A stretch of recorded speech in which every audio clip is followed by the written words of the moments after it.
Thank you, Mr. Chairman, and thank you, Ms. Guzman, as well, for being here today to testify on the Small Business Administration's response to the COVID-19 pandemic.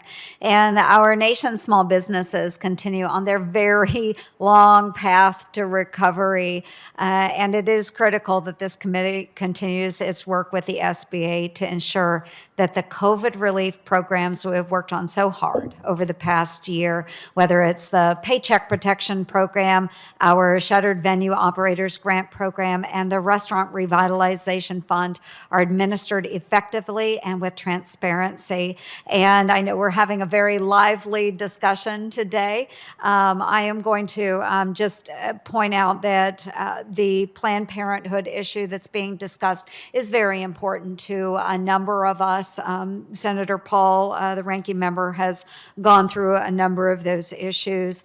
And we do want to make sure that these funds have been directed to small businesses. So I would just echo the thoughts. We would love your participation and to be able to sort through this and get to the bottom of it. So please, let's continue to look into that.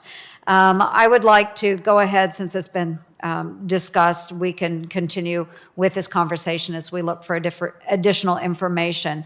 But I would like to go on to the issue of the economic injury disaster loan fraud that has been raised. There's a number of reports coming from the OIG, and it says that the SBA Office of Inspector General has released multiple reports regarding potential fraud and identity theft within the EIDL program, along with recommendations for tracking identity theft complaints. Can you give us an update on how the SBA is actually working to combat this fraud and identity theft within this specific program? Mm-hmm. Yeah, it's definitely, reducing the risks of fraud and waste and abuse across the board are a priority, and I've informed my team to be very transparent with the IG and GAO. We're working collaboratively to ensure that controls are in place. And beyond that, I've asked them to please consider all those controls at the onset, at the design. A lot of these problems with EIDL fraud did occur in the past year, as originally they were required to issue these loans without tax documents. And so that led to a lot of challenges in their ability to provide oversight.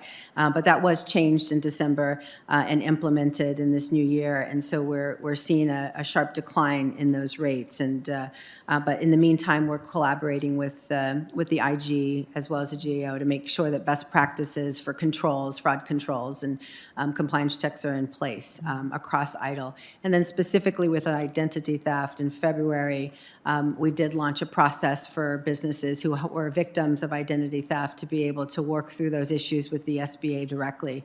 And so there's now an avenue and a procedure for them to work through those issues. Okay, so those that have had their identity stolen, you're working with them directly. Are there ways then to recoup the dollars that have already gone out the door to those fraudulent applicants?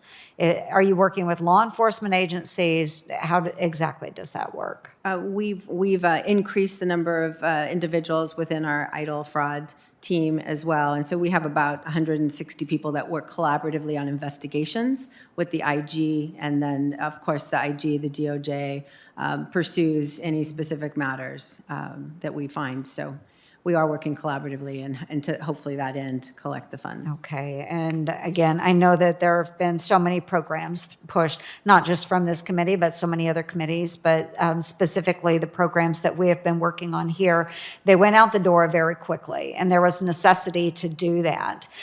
So now we are going through the very difficult task of oversight and making sure that not only government funds are protected, but the individuals as well. So identity theft is very concerning. It's serious. We've had some Iowans affected by that, and hopefully we'll be able to work through a number of those issues. I have very little time remaining. I do want to bring up the restaurant revitalization fund as well. I know that we still have a number of those types of venues that are really struggling, and hope that we can continue to work through that as well as we're getting our economy back up and going. But again, thank you for appearing in front of us today, Administrator Guzman, and look forward to working further with you on some of these very concerning issues. Thank you, Senator. Will Thank do. you.